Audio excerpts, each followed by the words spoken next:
YouTube and welcome to the next train guide video. This is the series where we take a detailed look at one particular locomotive or unit in each episode. We take a look at the history and technical specifications before discussing any pertinent driving techniques for that particular train. In the last episode we looked at the Class 60, and in today's video we will be taking a look at the Class 50 diesel-electric locomotive. The Class 50s were built by English Electric at Vulcan Foundry between 1967 and 1968. A total of 50 were produced, with their primary purpose being to haul passenger services north of Crewe towards Glasgow on the West Coast Main Line before the electrification of the route. The locomotives were run on lease until British Rail purchased the fleet in 1973. After electrification of the West Coast Main Line was completed in 1974, the fleet was transferred to the western region of British Rail, initially running on mainline services out of London Paddington and Birmingham New Streets, before gradually being relegated to other duties by the then new Class 253 high-speed train, also known as the HST, which is today the Class 43. The design for the Class 50s came after trials with a prototype locomotive which had a similar body to the Deltic, but was modified to accommodate a different engine and cooling system. The locomotives were trialled by British Rail on services along the East Coast Main Line out of London King's Cross under the code name DP2. The cost for development of the locomotives was privately funded by English Electric, and in an unusual move, British Rail then decided to lease the locomotives rather than purchase them outright. The locomotives were then built by English Electric at the Newton-le-Willows plant in Merseyside. They were delivered in the then brand new BR corporate blue livery, and the locomotives were known as the English Electric Type 4. They were reclassified as Class 50s from 1973 onwards to conform with the new top system of classification which BR introduced. Class 50 locomotives were notoriously unreliable, especially when booked to run services with frequent stops, a duty which they were not suited for. As a result of this, the entire fleet was refurbished at Doncaster Works between 1979 and 1984. The arrangement of the air intake fan was modified. Originally, the setup of the fan system could prevent fresh air from entering the engine room, as well as preventing stale warm air from escaping. This led to a number of main generator failures. Dust and dirt could become lodged in the filter system, and this could prevent filtered air from being circulated properly, causing further reliability issues.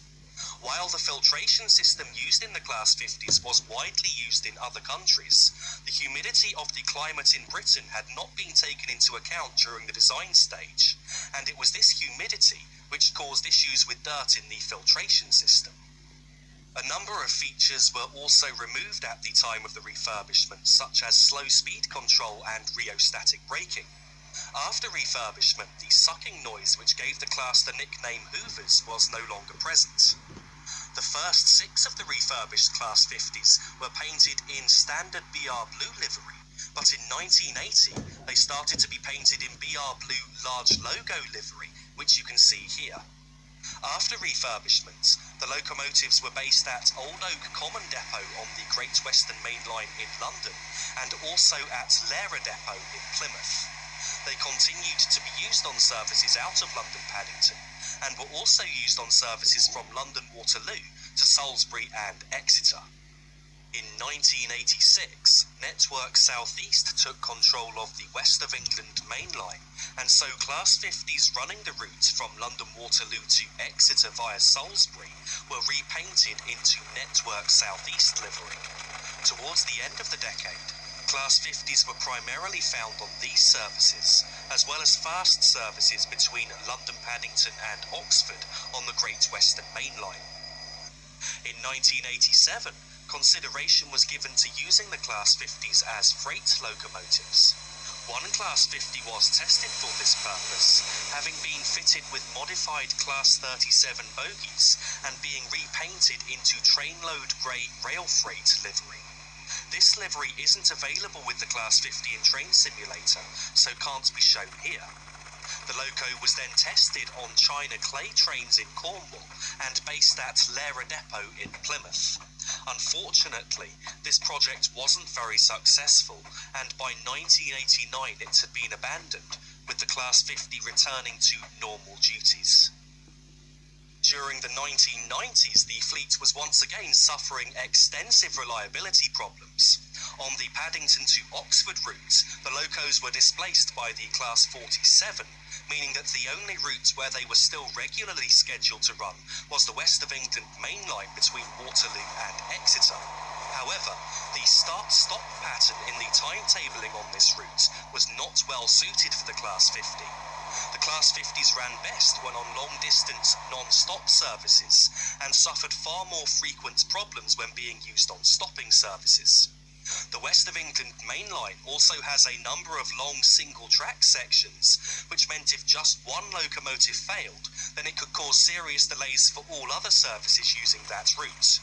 As a result of this, the decision was made to retire the fleet, first replacing the Class 50s with Class 47s, before introducing the then new Class 159DMUs onto the route from 1993. Of the 50 Class 50s which were built, 32 were scrapped, with 18 currently remaining. 5 of these locomotives are currently registered for use on the main line, with a number awaiting refurbishment. Class 50s today regularly make appearances on preserved railways, though mainly during diesel gala events. The Class 50 in Train Simulator comes with a number of different liveries. These are BR Blue, both tops and pre-tops, Great Western Railway Green, BR Dual Green, Network Southeast Blue, both original and revised, and BR Blue large logo.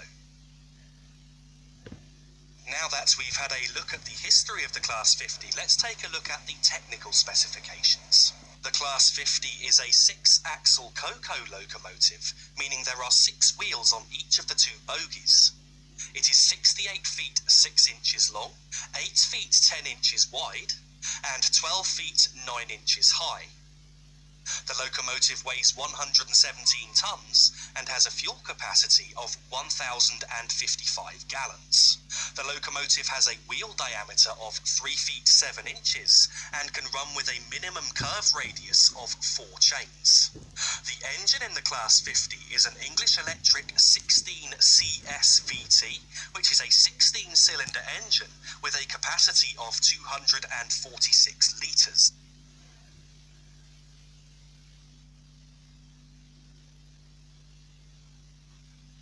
Brake handle, controlling the brakes on the locomotive and the whole train, and so the more that handle is moved there forward, the harder the brakes are applied, right up until we're in the emergency position there.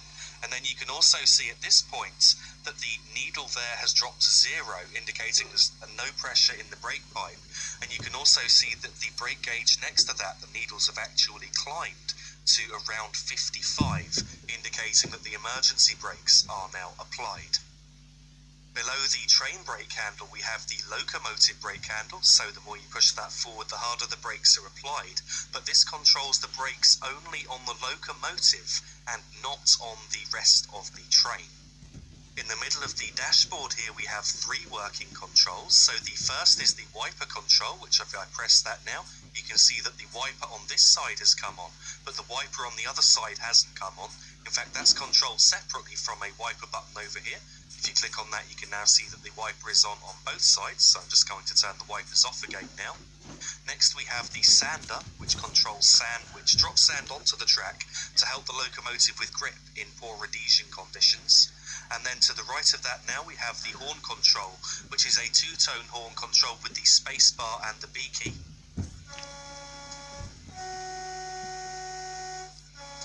I would just like to point out that I am using the Armstrong Powerhouse sound pack, so I'm not sure if you have the 2-tone space and B horn with the default sounds for this loco, but you certainly do with the sound pack. So over here is the reversing handle, which we moved a moment ago. You can see it's currently in the EO position, which is engine off. And so we've then moved that into forward when it's time to techniques before concluding this video.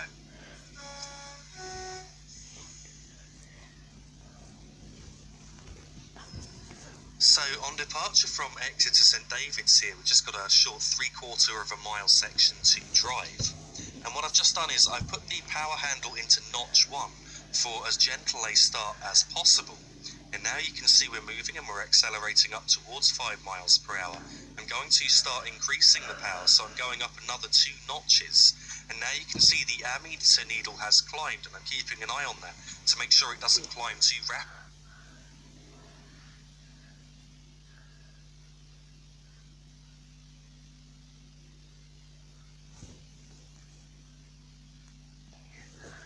Train and bring it to a comfortable stop for the passengers.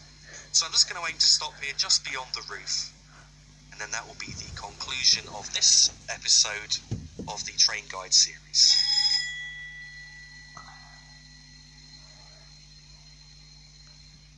So as you can see, I've now increased the braking as we've slowed down more, as the brakes have become slightly less effective. We're now pointing at 60 on the brake gauge. So here we are, arrival at Exeter Central. And so that brings this episode to a conclusion. So I'd just like to thank you very much for watching this video. I really do hope that you have enjoyed it.